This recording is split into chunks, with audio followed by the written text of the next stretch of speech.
নমস্কার বন্ধুরা, আগামী 19শে ডিসেম্বর শুক্রবার দিন পৌষী অমাবস্যা। এই দিন পৌষকালী পুজো করা হয়।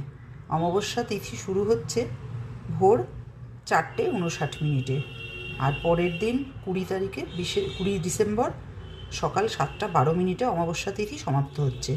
শুক্রবার দিনই অমাবস্যা তিথিটা কালী পুজো করা হবে রাতে।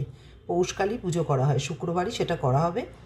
পৌষকালী পুজো করলে মনে করা হয় যে সমস্ত অশুভ শক্তির বিনাশ হয় আর শুভ শক্তির আগমন হয় এবং সংসারে সুখ সমৃদ্ধি আসে।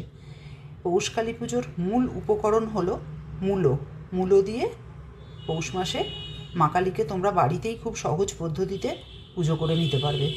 আর যদি বাড়িতে না পুজো করো তাহলে মন্দিরে গিয়ে পুজো করলে 108টা জবার মালা, মূলো হলো মূল উপকরণ, মূলো আর নতুন গুড়ের মিষ্টি দিয়ে মায়ের পুজো দেবে।